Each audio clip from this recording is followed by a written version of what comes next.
Thank you to our sponsor for Season 2, Punto Space. The contemporary raw space combines capacity with intimacy. Four distinct spaces on three levels encompass more than 3,500 square feet. Custom configurations, a state of the art audio-visual system, and full service support provide endless possibilities for realizing your creative vision. Welcome to Currency Shift, the podcast where we showcase and share insights from first, only, and the disruptive. These are people who are creating new lanes and carving new paths for women, people of color, and diversity and inclusion. My name is Sade Simone. Let's get started.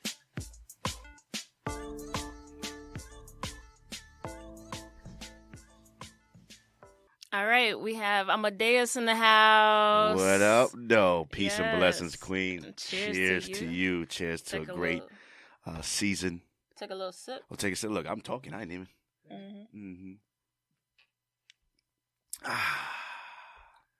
Yeah, that's refreshing. Ah, You like that? I love it. The cup is so fancy. Rose gold. I should have brought out rose gold today.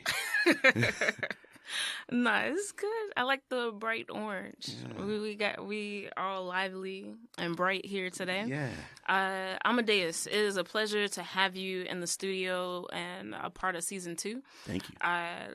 Would you do us a favor and tell us about yourself? Awesome. First of all, thank you for having me. I'm excited to be here and a part of season 2. As you mentioned, my name is Amadeus. Multi-platinum bad boy hitman producer, CEO of Platinum Boy Music Inc., a musician, music director and tour drummer for Trey Songs, Dre's nightclub resident drummer, motivational speaker, educator, father, king, brother, nephew, cousin, friend. All around great human. Yeah. So that's me.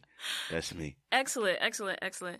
So you're doing a lot, from being in the industry, working out in Vegas, handling a lot of artists and producing albums. But let's take it all the way back. Gotcha. All the way back to the beginning. When you were younger, what were some of your childhood aspirations? I had a lot of energy. I was a class clown. Always was one that deserved, or I felt like I deserved, all of the attention. It's probably at the wrong times. As a youngin', so I just probably had to figure out, right place, right time. But just growing up, I just loved making people feel good. I loved making people laugh, loved being the light of the room, and loved music, obviously. I loved sports. Loved going outside, which was kind of forbidden, growing up. So because of the area and where we grew up, so going outside was like a real privilege. So I was appreciative just to be able to do that. But that's pretty much me in a nutshell. Music. I didn't know that I would be a musician. I didn't know I would be a record producer. But, this is where I'm at today. But the start of it definitely started home. My parents, very spiritual parents, sacrificed, sent me to Catholic school from first grade to high school. And in fourth grade, I was able to learn a musical instrument, and that instrument was drums. Now, the funny story about it is I wanted to learn how to play the saxophone and the trumpet. Okay. Yeah, and, growing up, man, you get sick, like, moms and pops don't let you stay home. No, you're going to figure it out. You're going to go, boy. For some strange reason, the day that we were allowed to choose our musical instruments we wanted to learn, she allowed me to stay home. Oh, wow. Right? So I stayed home, felt better the next day, went to school the next day, got there. All of the spots for the saxophone and the trumpet were taken. Only 2 left was the violin and percussion. Now, I'm from the Bronx, from 169th Washington Avenue, where they call that the 9. I tell you what I wasn't going to do. And I was in 4th grade thinking this way. I wasn't going to be walking through the hood with a violin. So I didn't even know what percussion meant. I just was going to go with that. I couldn't even say it. Let me go with percussive, that. Went into the class the following day and learned that day in that moment that it was everything that had to do with rhythm. Drums, xylophones, congas, bongos, cowbells, all these different things. And, the teacher started the class, sat down on a drum kit, just kind of wanted to get a feel of everybody, to see what everybody can do, what everybody's capable of. Played the pattern. went around the room to see, who else was able to play the pattern. For some reason, I played the pattern, right? Did it again. Played the pattern again. Yeah. Did it again. And he's like, you ever played drums before? And I'm like, nah. So okay, I think we got something here. And the fact that everybody thought I was so cool, because I was playing like all of the patterns that he was playing, and it was like in fourth grade, becoming the man. Like Antoine plays the drums. And that was my, that's my real name. Antoine plays the drums, and all the girls kind of like crying around. I'm like, yeah, I think I need to take this seriously, man. And so that's how it started, and I fell in love with it. I fell in love with drums at an early age. I went all through school, all of the different bands, jazz band, ensemble, marching band, quartet, orchestra, all of the different things. And, that was pretty much the start in the music for me. So talk to us a little bit, because you're from the Bronx, right?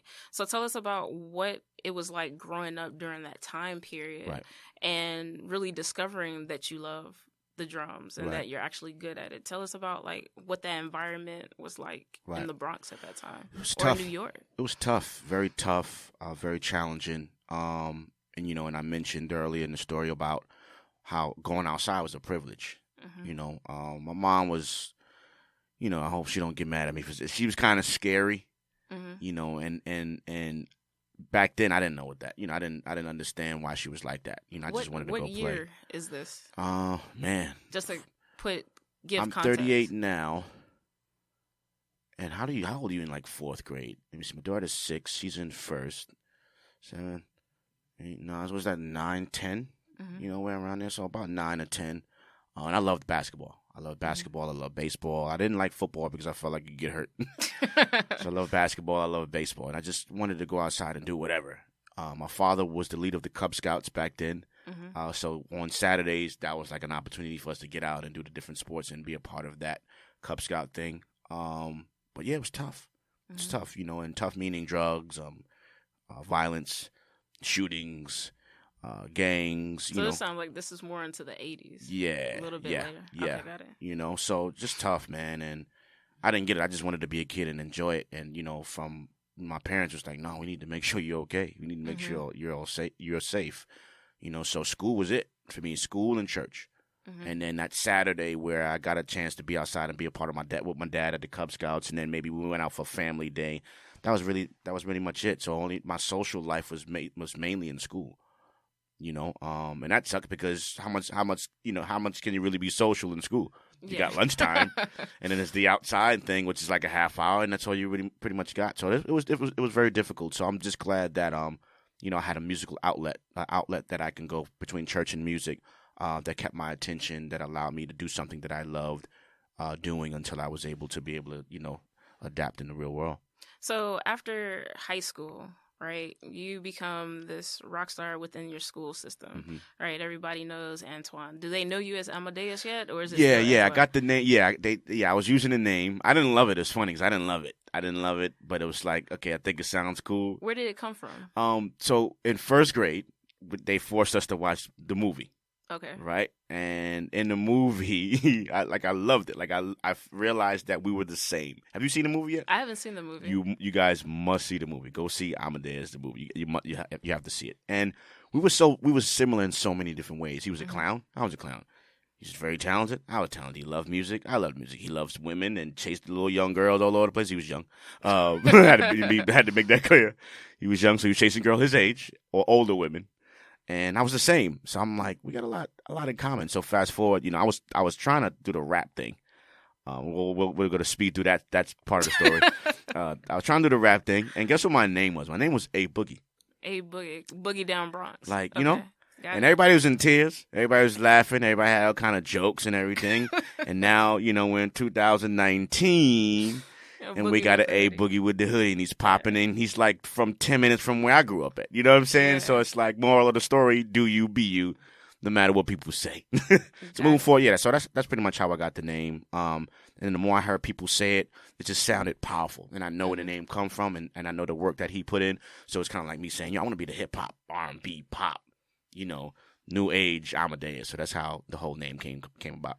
All right. So after you have your name, so you're solidifying your identity. Mm-hmm. You have the skill sets because you're doing everything. You're in marching band, you're Mm-hmm. in jazz, you're at church.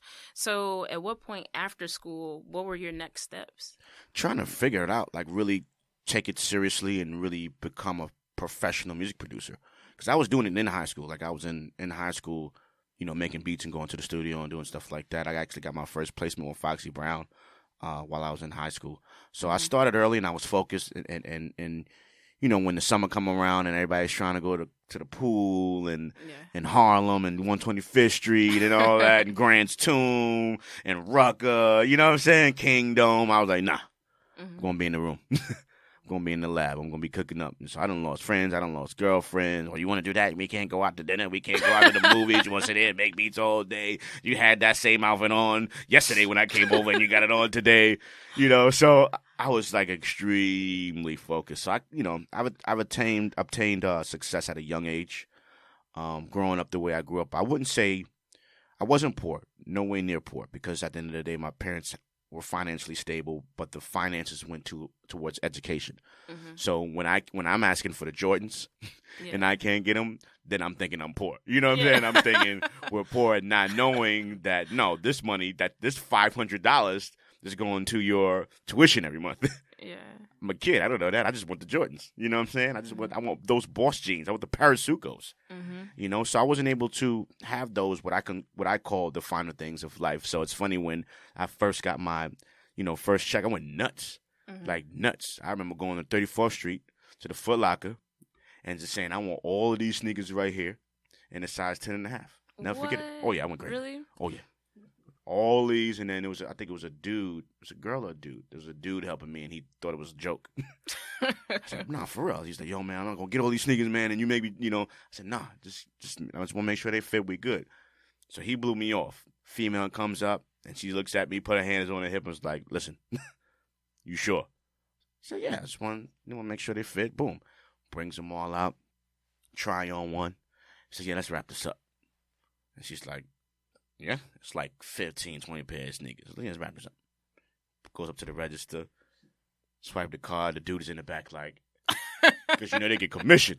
Yes. He's in the back, like, and I was like, told you. And I say that, I don't brag about that. It's a moral to the story. And it's like, I sat down, he was doing taxes that year, and then he told me what I made, and I was like, who made that? Mm-hmm. It's like, yeah, this is what you made this year. You did a very, very, very successful year. And I'm like, but where did it go? Yeah.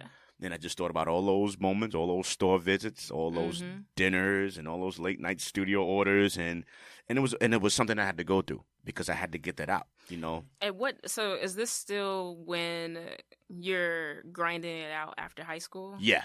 This is like fresh out of high school. Okay. I'm going to college. I went to Mercy College in White Plains for a month and a half. Yo. A month and a half. I went there. I was getting up every day, and they're teaching me about rocks, and we're doing math. And one day, I just walk out of the classroom, and they're like, Mr. Thompson, I'll be right back. Went straight to the dean's office, and I said, I want to see the studio. And did you ever see the studio? No, I haven't seen the studio. I just want to see the studio. Okay, let's take you to see the studio. Went to see the studio. The studio was the most vintage, not vintage in a good way. Oh, okay. Vintage in a bad way, just horrific. My little living room setup was better than that. So I looked at him and I go, that's the studio? And he's like, yeah.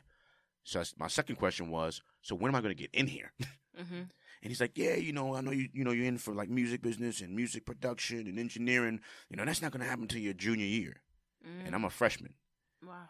So you're telling me I have to wait 3 years to learn this right here? He's like, yeah, that's how it goes. So I go, I think today is going to be my last day. Went back to his office. He's like trying to convince me. He's like, no, I know you signed up and I know everything's going to be okay. And I was like, I got to do this now, like right now. That is a great testament to how once you figure out your purpose and your drive, it's like you don't go against it, right? You go toward the things that are going to develop you more within it. Right. So that's huge. That's commendable for you being able to reclaim your time and walk away from waiting 3 years. It was frowned upon now.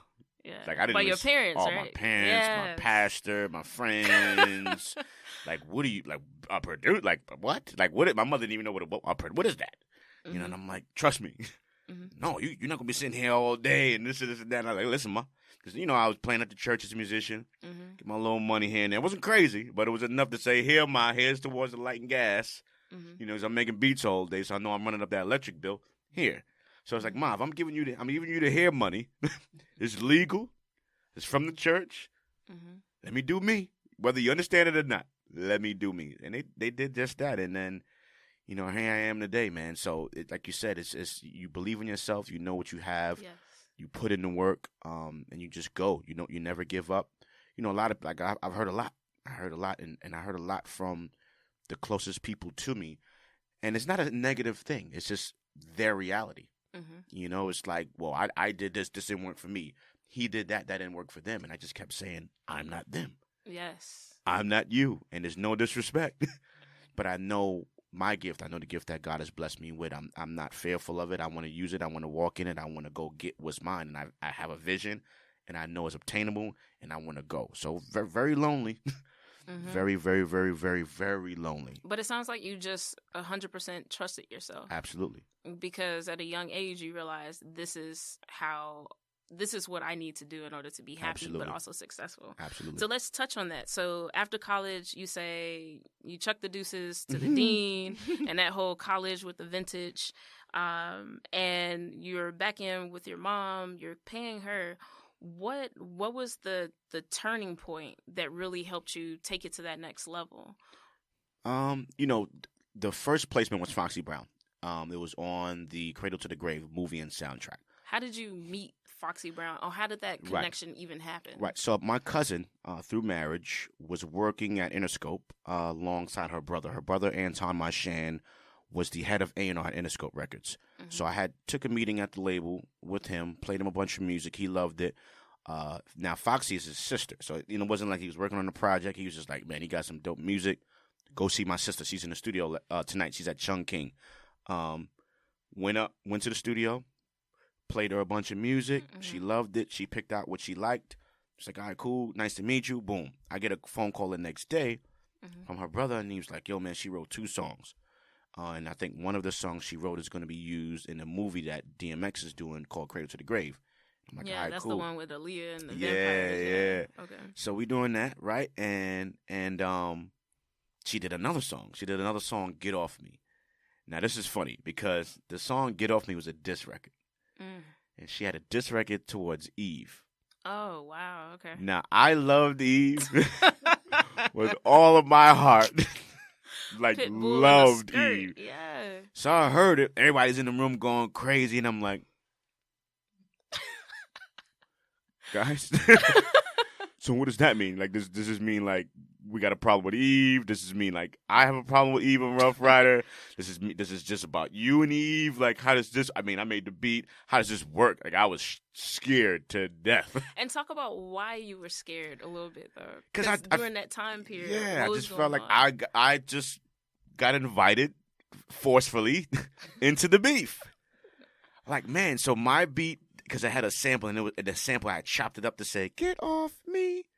So she used that, like, as the vibe, and how she wrote her verses. It was crazy. Some, get off me. Like, Shorty said, like, how you catch a brick with Alicia Keys. And they go, get off me. And I was just like, why's Alicia in it? Like, what did she have to do with it? That she had Jay in it? She talking about Ja Rule and, yo. And these are all people that you aspire to work with. But it's your beat so that I'm home. Okay. Flex dropped it on Hot 97. He's dropping bomb. New Foxy Brown. She's going crazy on Eve. Eve, you're finished. Like, and I'm sitting in the car, like, and everybody is mad high. Like, oh, Amadeus, you made it. Like, you on, son. You good. And I was like, no, man. Somebody's going to pull up to my house. The whole Rough Riders with the scarves and the vest and the motorcycle is going to be outside my building right now. Like, yo, son, you did the beat? So, you know, and then some of the OGs like, listen, man, it's cool. You're good. You're in the clear.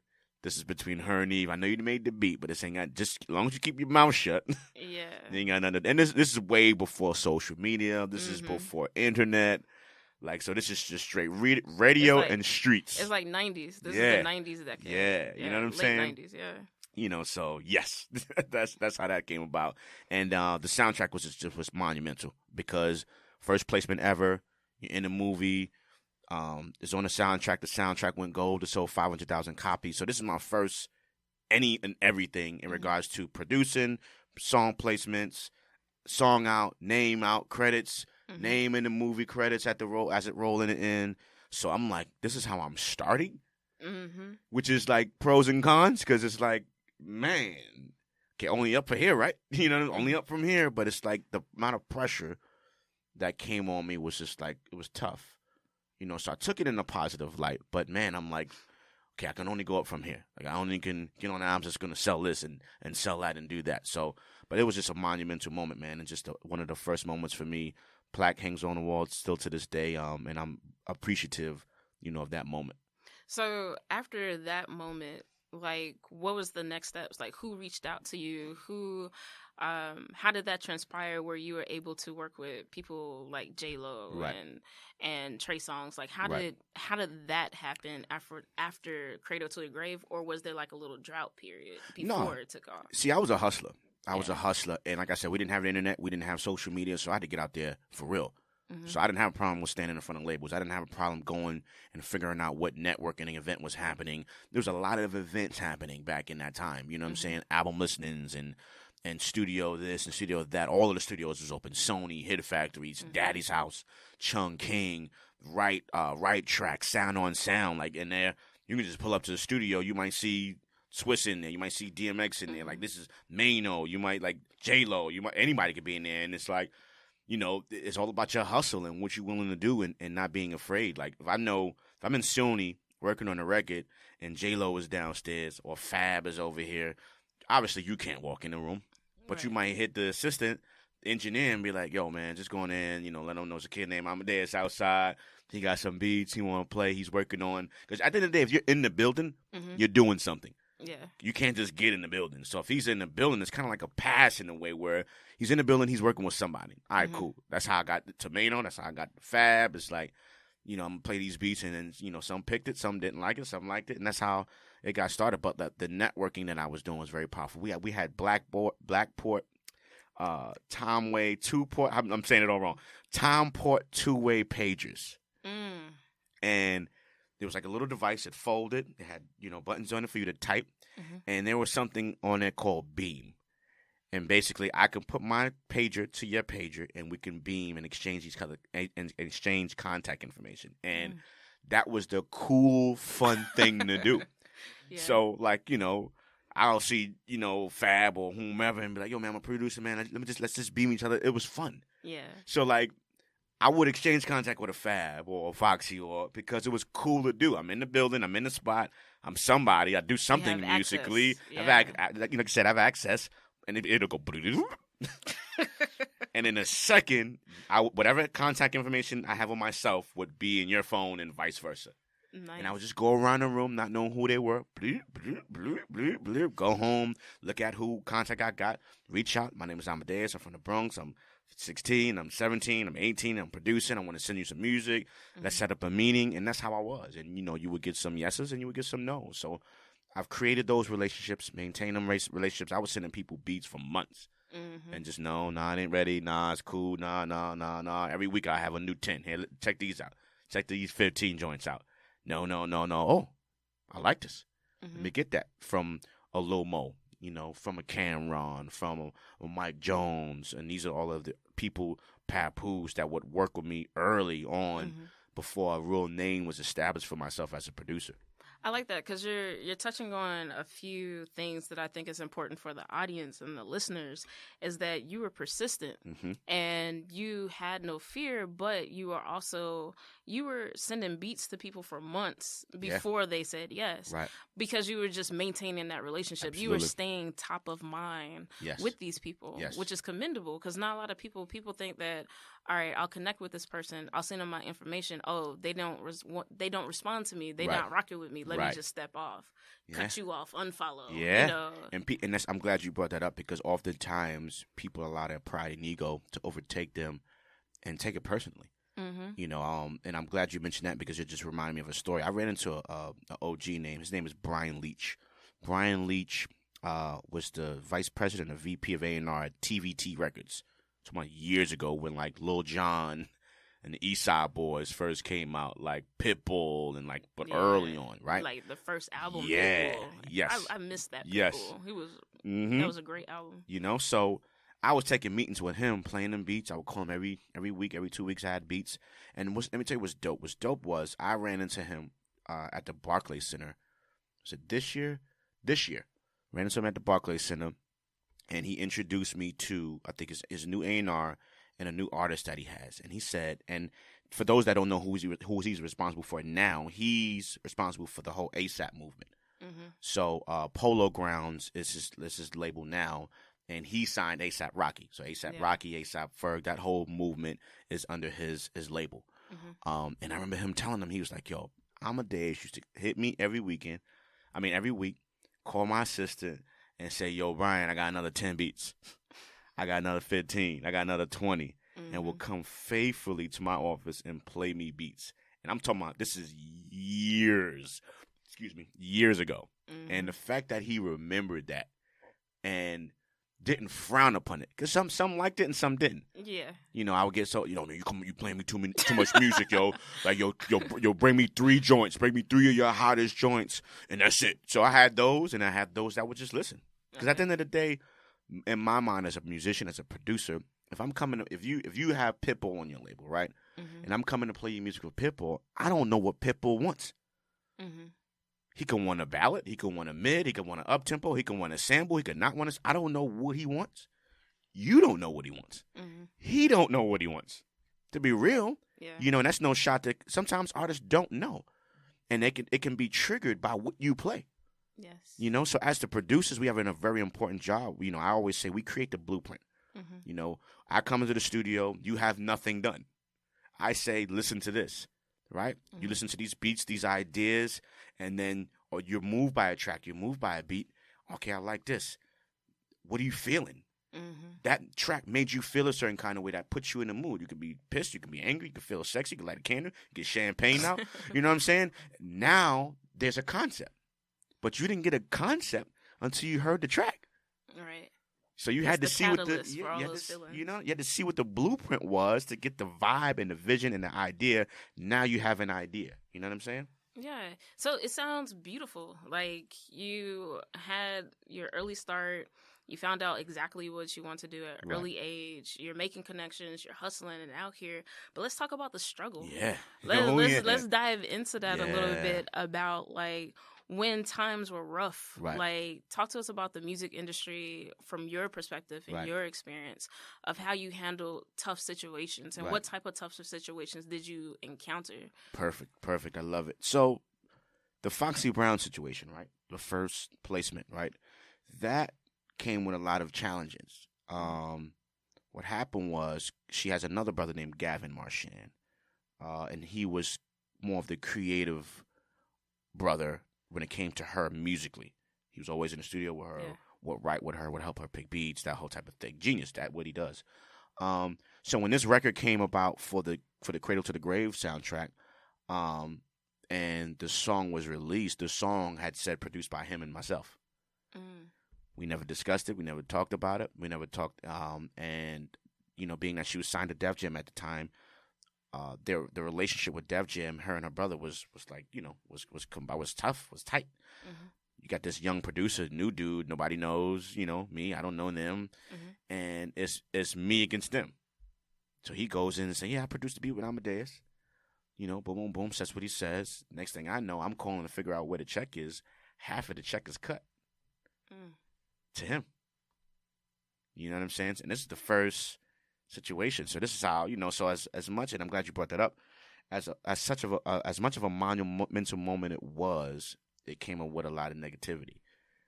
So I had to figure out who to talk to, how to get to them, who was responsible for the project, who was the A&R, who was the A&R admin, A&R admin meaning who handles the business, the paperwork, who cuts the checks at the labels. I had to figure that all out on my own. And I was married at the time, so it was just me and my wife at the time trying to figure it out, like who was what. She was making phone calls, I was making phone calls, I'm sending emails, he's sending emails, and we finally got a hold of someone, and I'm like, wait, are you serious? And I'm like, yeah. So what sucked was the credits was out. Yeah. In the movie and on the album, I went and found out the credits read what it was by going to buy the CD at FYE. So that's going to show you how long ago this was. I was in FYE, bought the CD, opened it up, and it said produced by Gavin Marchand and Amadeus, and I'm like, wait, what? Mm-hmm. And then when the movie credits rolled, said the same thing. So obviously I couldn't change that. And I was only able to get the second half of the producer fee that was set at that time.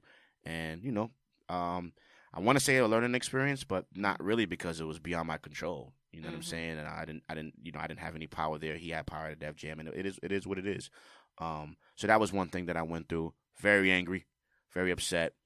When you work so hard and blood, sweat, and tears, man, I had a fan on, in the studio, man. I'm making beats in my underwears because it's so hot, man. Like with the TV right there and the couch right behind me and the playpen set up, blood,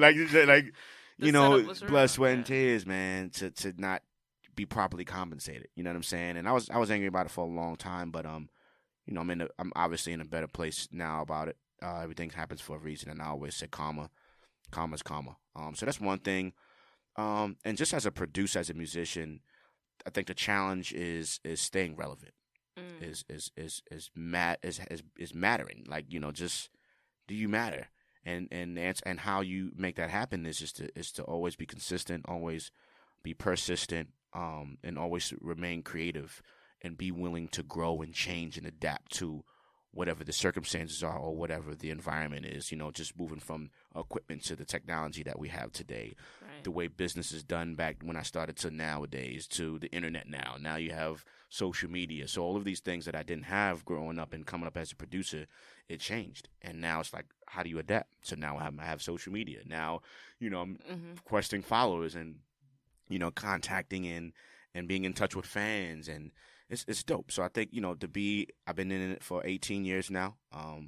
So to be still in the game is a blessing. To be still relevant and still successful is a blessing. And you just, like I said, you just got to be willing and able to adapt to the now. And it's not just about me. It's about growth. It's about, finding the new producers and the younger producers and them teaching me what's going on and what the vibe is and what the trends and then me teaching them, okay, this is how you handle business, this is how you do that the old school way, you know what I'm saying? And then just kind of merging the two.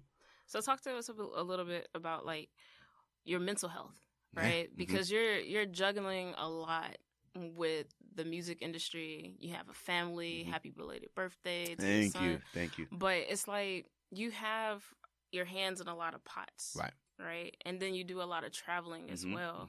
So how do you keep your mental health at balance and happy? Really taps into spirituality.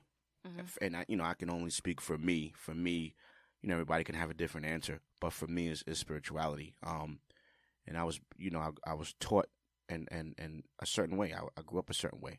I grew up in a certain type of environment, in a certain type of household. So, I had it as a youngin'. And, when you grow and you become an adult, you have to tap into those things that you were taught, from your parents, from church, and from my pastors, and, different things. It's like, it's one thing to sit in church or your parents to teach you different things, morals and values, and you're hearing it and you're just kind of going in one ear and going out the other. And, but it's a whole other thing is when you're challenged, and then you have to go back to those things that you were taught, pull them out of your pocket, wipe the dust off, and really apply it to life, and that's, I would say that's what has sustained me, my spirituality, my relationship with God. And I'll be the first to tell you, I'm far from perfect. I don't try to be perfect. I don't try to be, this perfect being, because, I'm not, and at the end of the day, none of us are. When you realize that and you accept that, you live the best life you can possibly live, and you just be you and you just do you. So that plays a very important part. I feel like family as well, to have a support system. It doesn't have to be a large support system. It could be one person. It could be two people. It could be three people. It's not about having an entourage, and I learned that too. I was taught, I heard the phrase, travel light, travel far. I'm here. We're doing an interview. I'm Dolo. Travel light, travel far. Travel light, travel far. I learned that the hard way. I was on the road one time. I'll tell a quick story. We was in Atlanta. Puff had a party in Atlanta, and I took a few of my band members and some of the crew. And Puff had pulled up I didn't even know it was him. He pulled up in an SUV, and I'm trying to see how far he is, and he's texting me and saying, I'm there. And I'm like, where? So he rolls down the window. I don't know why he did that. I'm there. It's right here. Just walk this way, walk this way. Everybody sees him. Now the whole crowd starts following him and, like, kind of crowds the truck. So now the truck is going into the gates. That's where the club is. So I'm moving, towards the direction of the truck. My band members are back there. Tomo, like, looking, and I'm like, what are y'all doing back there, man? I'm over here. Let's go. Moral of the story is, the truck gets behind the gate. I'm there, in front of the gate. These dudes are back there, behind a ton of people. Puff's like, yeah, get him and his peoples in. So the dude is opening up the gate. They're all the way back there. I can't leave them. I'm personally, now you could. Yeah. I'm just not that guy. I'm not. We came together. We stick together to the end. So the type of pissed, the earful they heard from that moment all the way to the hotel was crazy. Where were y'all, antennas? Where were y'all, man? No, you saw the people, bro. We was like, nah, man, you be with me. Hip, right by my hip. Now I'm missing the party. I know it's crazy. I know it's monumental. And y'all would have been with me, so y'all would have been good. You know what I'm saying? Because I'm a bad boy hitman producer, so I'm part of the team. Like, y'all good, man. We in Atlanta. I don't really go out like that. Yeah. I don't go out unless it's right. Yes. Section, we good. We ain't got to deal with the line. Boom, boom, boom. Any of that, I'm home. I'm in the room. I'm in the hotel. I'm home. I don't need none of that. Yo, pissed. So in that moment, travel light, travel far. I have no problem going in. I go to Vegas every weekend by myself. I walk in the club by myself. I leave by myself. Yo, I want to walk into. Send me your names. Put it on the guest list. You be here that time. See you inside, my brother. Yes. Like, travel light, travel far. But say it one more time for the people. Travel light, travel far. No, I love it. I love it. I love it. So with the podcast Currency Shift, our main focus is helping people understand social currency. Okay. And what social currency is building social networks to gain access, influence, resources, and networking in the digital space that affects a person online and offline. That is dope. So with you have about 36.2 thousand followers on Instagram, heavily used. You have a great Facebook following, great Facebook page. Like, how has social media influenced and empowered you when it comes to connecting and networking and opening doors? It's the key today for me. So many opportunities have come through, social media. And I remember, like, people having to beg me to join. Like, I wouldn't. I joined Twitter. My brother is actually my son's godfather. His name is Steve Styles. He was like, yo, man, you need to get on Twitter. And I'm like, for what? Like, for what? And he's like, nah, man, you got fans out there, people that connect with, people that love your music. I'm like, me? He's like, you. And I never forget it. And I was like, whatever, man. And I joined. And I really liked it. I liked it. I love the engagement. That you can kind of talk more with people on Twitter. Twitter's kind of like that, more of the platform where you can kind of have converse back and forth. So I liked it. Instagram came out. I was like, hell no. Because my thing was, I'm a faithful man. I ain't with the nonsense, man. I ain't with the nonsense. I ain't with the drama. I said, so, and the vision that I saw, or that I got, the idea that I got for Instagram was just women and everybody's trying to be naked and this and that. And I'm like, you got to no problems. I don't want no problems, big fella. None. Zero problems, big fella. None. So I'm like, nah, man. Like, prove to me this makes sense. So Twitter I was rolling with. Instagram took me a long time. Like, a long time. So I remember, like, my boy having an account, and I'm scrolling. I'm like, look. Everything is women. Now, not knowing that he follows them. Yeah, he inviting that. Yeah, man. I'm like, oh, okay, so there's an option. This is, okay, cool. All right, cool. So, he convinced me, and then, long story short, I joined in, and I love it, man. I love it.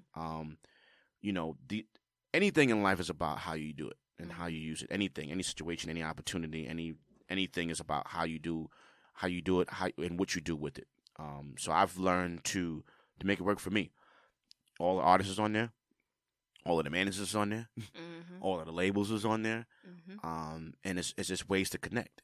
You know what I'm saying? It's ways to connect. You know, majority of the artists have emails on there, so it's like there's times where I spend days just researching, days and hours just researching artists, who's working on what album, and who's the manager, who manages that person, who's the contact for that person, because it might not be the artist directly. You know what I'm saying? I might DM Meek, and he's never looking at that. You know what I'm saying? Like, so there's like a schedule that I'm on where it's just not about creativity. It's not about just being in the studio all day making music. It's like, okay, you can make music all day and then consider it in your computer.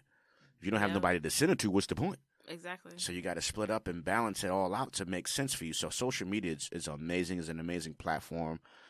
Frowned upon at first, but I love it. It works. It's a way to access immediately versus how I came up, where I'm standing in front of labels and buildings and studios and waiting for somebody to walk past, almost getting beat up by security. Like, I can sit home in my comfort of my home and in my underwears and type and push. And next thing I know, I done had a conversation with Meek and his team, and J-Lo and her team, and it's all there. And I think people don't really take advantage of the access that they have.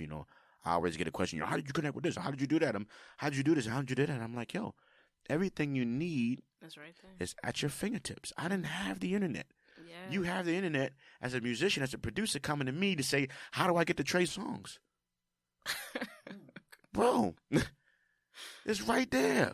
Now, whether he responds or not is on you. But then it goes to consistency and being persistent. You can't try 2 times, 10 times, and quit. I sent the artist from Compton, 60 beats before he picked one. 60. Not at one time. I know, so producers out there, don't go put no folder of 50 beats. It will get tossed in the trash immediately. I'm telling you right now. Never. I was sitting 10, 10, 10, 10, right? So I got up to 60, and, and I'm human. So I'm like, yo, man, I'm sending you all this music. Yo, bro, I didn't hit a one. That's the exact words. Yo, bro, I didn't hit a one. I was like, all right, well, I just finished this new batch, man. I'm going to send it through. He's like, all right, I'm waiting. Send it through. An hour later, found the one.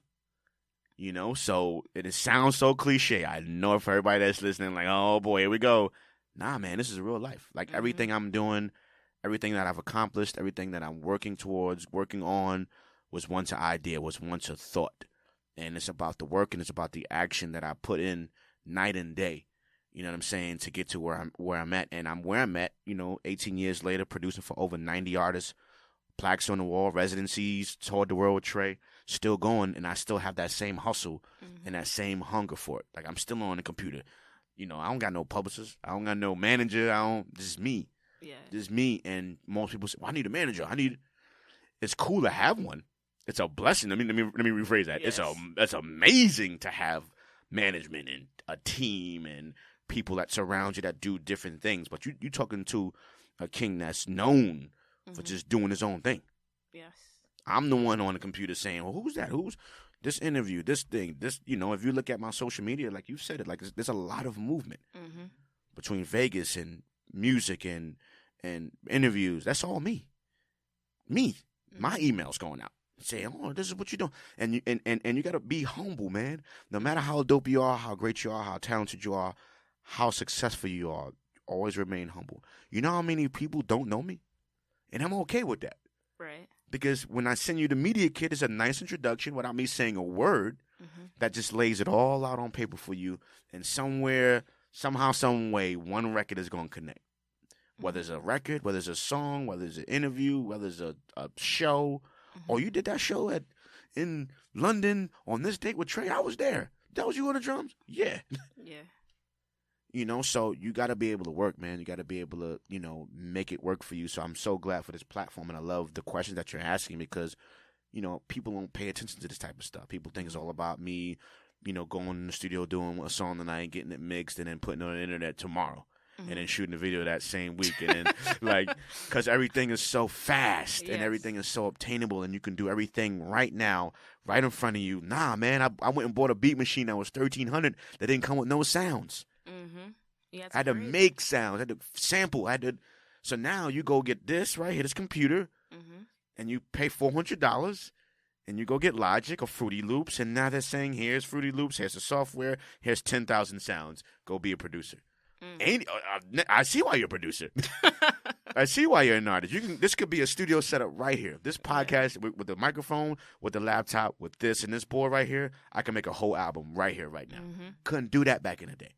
No. You understand? So, and that's why I'm sure you can hear the tone and the passion, because it's like, yo, man, y'all ain't got no excuses. I don't want to hear nothing. Yes. You ain't come from where I come from. You know what I'm saying? And I know even the people that came before me had it harder than I had it when I came up. You know what I'm saying? And it's like the opposite, where the people that came before me had it difficult. I had it hard. And now, sad to say, you got it easy. Mm-hmm. Cut it out. I like some of the points that you touched on, especially the part about being humble, because a lot of people will get money, get fame, and just get gone. Right. From everything, and they get lost in that. And I think it's good to say that remaining humble opens even more doors. Absolutely. Because now people see that you're grateful. They see that you're down to earth. They see that, oh, I want to work with you. Right. Oh, you respond to these emails? Okay, great. Mm-hmm. Oh, you have that hustle? I have that hustle too. Let's connect. Yeah. So it's like good vibes when people are maintaining their humility. Right. Right? No matter how much money they have in the bank. It's true. It's a picture that I have. I don't think I posted it yet. So I'm basically in the window, and I'm in the XM radio building. So I'm up on like the 36th floor, and I'm looking down. Right. Very simple picture, but so much meaning to it. And it's like, okay, you're up there, you're at the radio station, you're doing an interview, it's popping, you duped, good day, cool. But I'm looking down. It's like, why would you be looking down? And then the point and the moral to that is because that's where I came from. And it's like, no matter how successful you become, you gotta have somewhere in your mind, somewhere in your heart, you gotta have that moment or that memory of like, yo, I know what it feels like. And that's why I go to these artist showcases and listen to the new, listen to the talented and the talent and go give them advice. And go give them a free track, you know what I'm saying? And I was counting the other day, like, yo, man, I didn't give away for free like over 100 beats just to, here, man, go do your thing. Here, Queen, go do your thing. I got a ton of music that's just sitting on my computer that nobody's picked. Take it. And ain't just because it's sitting in the computer don't mean it ain't hot. Yeah. You know what I'm saying? Take it. We got we had the Music 101 college tour where because no one taught me anything. No one said, hey, Amadeus, do this and you'll be fine. Don't do that, and you don't end up there. So it's like, why go through all that I went through for the benefit of myself to not help and share with others? It's like, no, I went through this, I did this. Make sure you don't do that. Don't do this, do that. Use this for that. So it's all about, like you said, being humble and giving, and just giving. Tomorrow it could all change. Yeah, I love what you do with the college tour and the music tour, because essentially, like you said in the beginning, there's no excuses. You have everything at your fingertips. But just because you have everything at your fingertips doesn't mean you really, truly understand how to take advantage of it. That is true. So that's why I'm excited about this podcast, is because we're taking people like yourself who have made it and you're still making it. Right. And helping to give back through audio and visual. Here's how I made it. Right. Here's what I went through. Right. But then here's also some tips and pro tips for you. Absolutely. So I love what you're doing with the tour. Thank you so much. So talk to me about when this is a situation. It's a hypothetical. You have a Post-it, right? Okay. One Post-it, all right? One Post-it. You have to take all of your experiences from your mom and your 2-parent household to your Catholic school to your 1 month at Mercy, like everything that you've experienced throughout your life up to this point, and you have to put one piece of advice on that Post-it. What would that be? Wow. It's good. On a Sunday. TD Jakes moment right here now. Man, you can that's take a sip of the let me.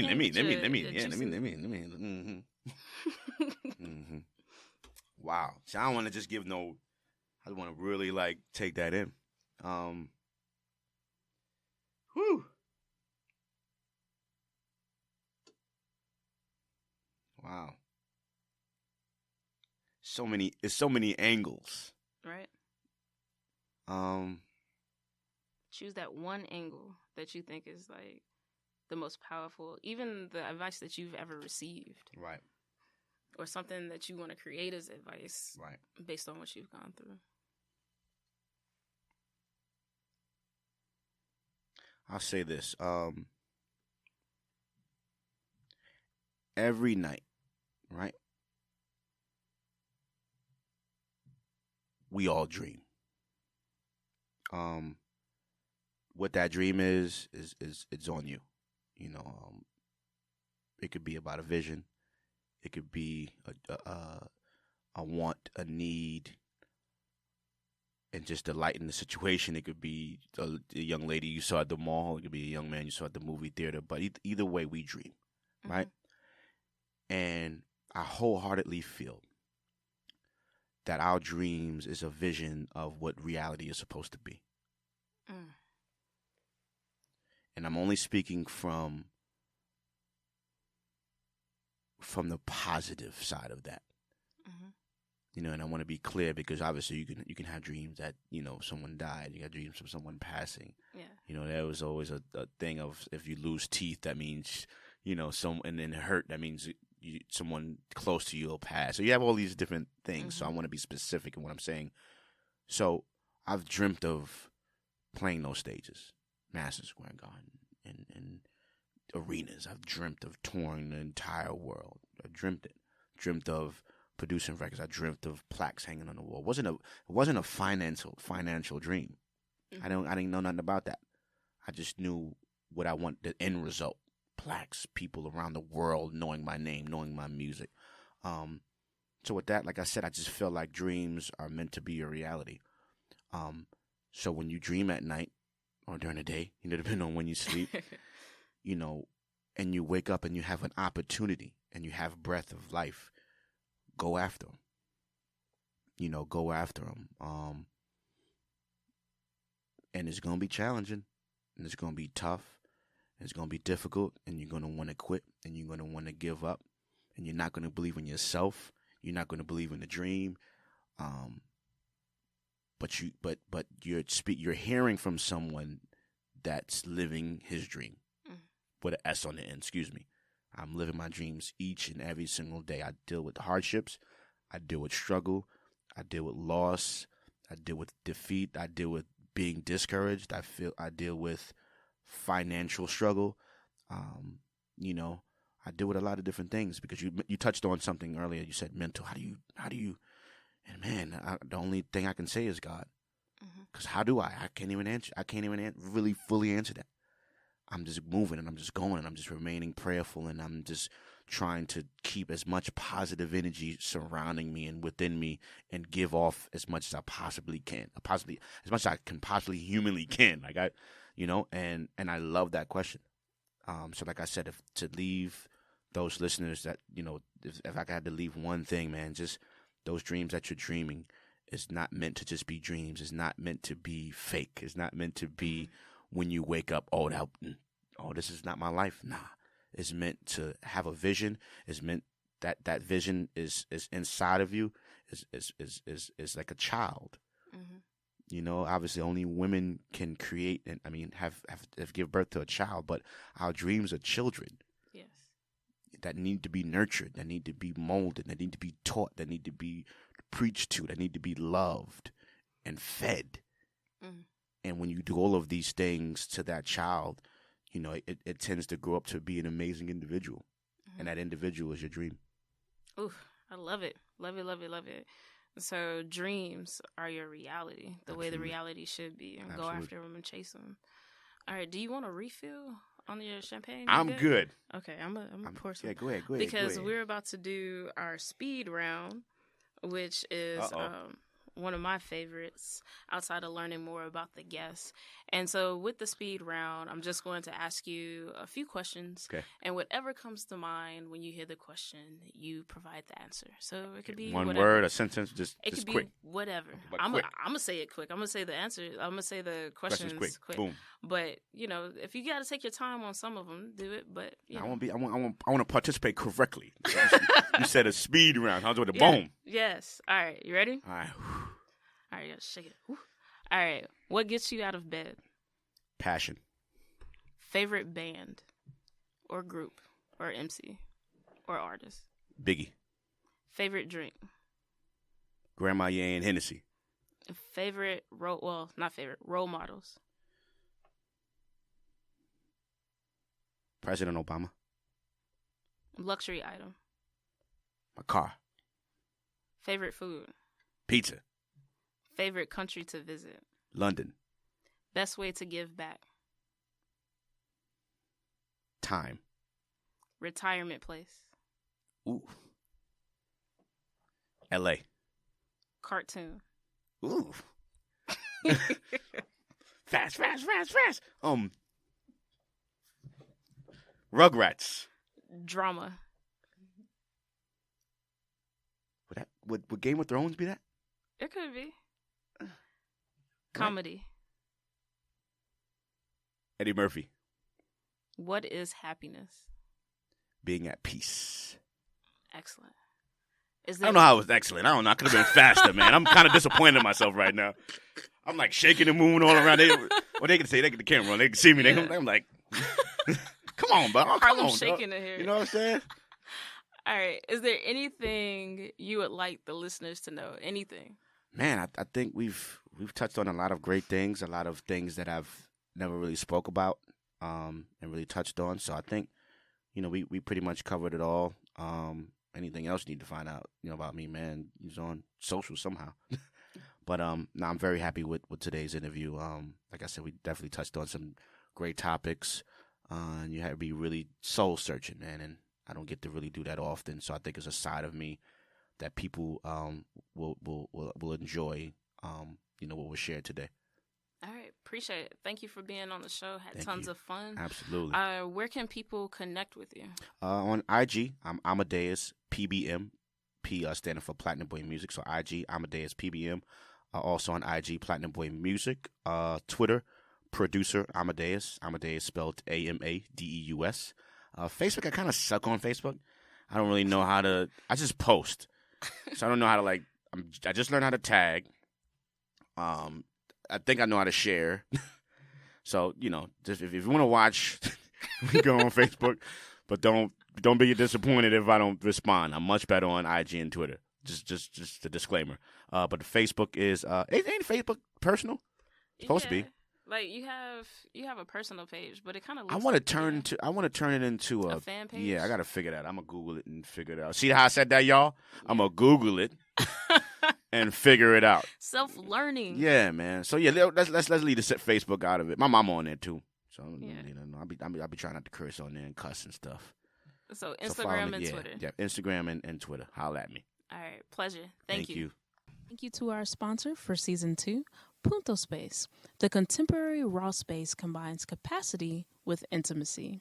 4 distinct spaces on 3 levels encompass more than 3,500 square feet. Custom configurations, a state-of-the-art audio-visual system, and full-service support provide endless possibilities for realizing your creative vision. Thank you for joining the conversation. To learn more about Currency Shift, go to currencyshiftnow.com.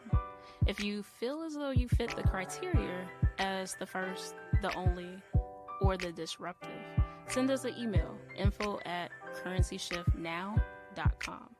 Until next time, keep pushing, stay motivated, and stay